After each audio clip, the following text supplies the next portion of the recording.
Salam alaikum. Bonjour tout le monde. Donc, dans cette séance, nous allons traiter l'exercice 3, toujours de la série des exercices sur les suites de fonctions. Donc ici, on va essayer de traiter l'exercice 3, dans lequel on va essayer d'étudier les convergences de la suite de fonctions un de x est égal à l'exponentielle moins nx sinus de nx avec x appartient à R+. Donc pour la première question, on va étudier la convergence simple sur l'intervalle 0 plus l'infini. Alors, donc, exercice 3, question 1. Donc, dans la suite de fonctions est donnée par un de x est égal à l'exponentielle moins nx sinus de nx avec x appartient à R+. Donc pour la convergence simple, donc comme on a fait pour les exercices précédents, donc là pour x est égal à 0, donc il est clair que un de x c'est 0.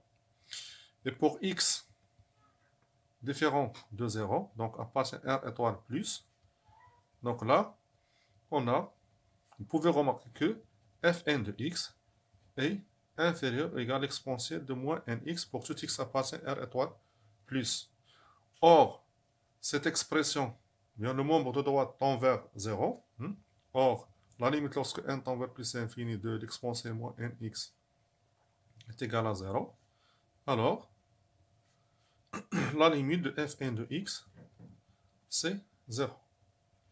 Ça veut dire que la suite des fonctions,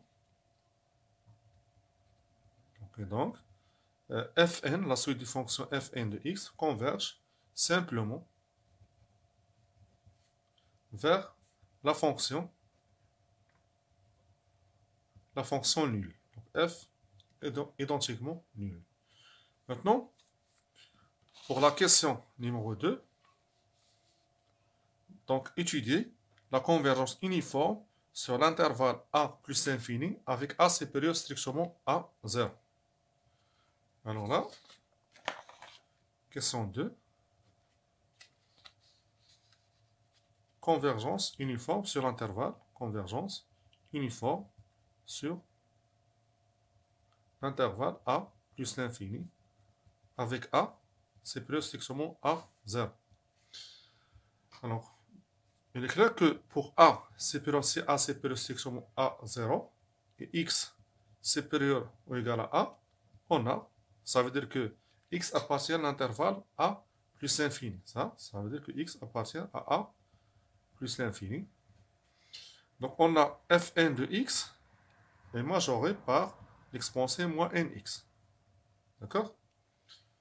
Qui est majoré aussi par l'exponentielle moins na, par croissance de la fonction exponentielle. Et donc, le sup, ça implique que le sup de fn de x appartient à l'intervalle a plus l'infini, est inférieur ou égal à l'exponentielle moins na. Or, ce deuxième membre tend vers 0. Or, la limite lorsque n tend vers plus l'infini de l'exponentielle moins na est égale à 0.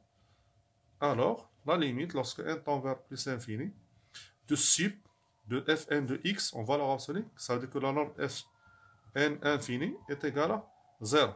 D'accord? Ainsi, fn converge uniformément sur l'intervalle a plus l'infini vers la fonction identiquement nulle. Voilà. Maintenant, on va essayer de montrer que d'étudier la question numéro 3.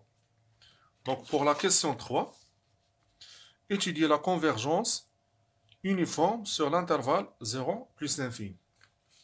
Alors là, donc question 3. Donc là, on a sup, ça de la norme infinie, de fn de x. X appartient à 0 plus l'infini. Ce n'est que le sup de l'exponentielle moins nx, sinus de nx, d'accord, sur R+. Donc x appartient à 0 plus infini, ça veut dire x appartient à R plus, qui est égal si le sup de g de nx, donc là, g de nx, x appartient à R plus, avec la fonction g de n, g de x est définie par l'exponentielle moins x sinus de x. Voilà. Or, vous pouvez remarquer ici que pour x appartient à R plus, on a toujours nx appartient à R plus. D'accord? Ça veut dire que pour x qui parcourt R plus, nx parcourt aussi R plus. Et donc, sup de g de nx, c'est exactement le sup de g de x avec x appartient à R plus. Voilà. Et donc, la norme de Fn infini, la norme de la convergence uniforme, c'est le sup de Fn de x, c'est le sup de g de x. Bien sûr, x appartient à R plus, x ici appartient à R plus.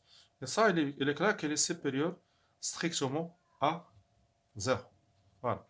Le sup de cette fonction, de l'exponentielle moins x, sinus de x, est supérieur strictement à 0 sur l'intervalle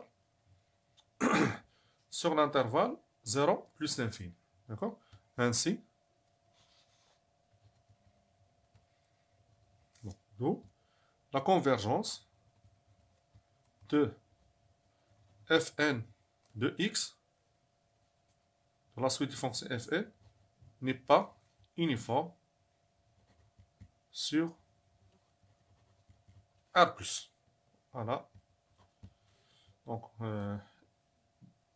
on arrête ici. Donc pour la prochaine vidéo, on va essayer de traiter l'exercice 4. Et merci pour votre attention.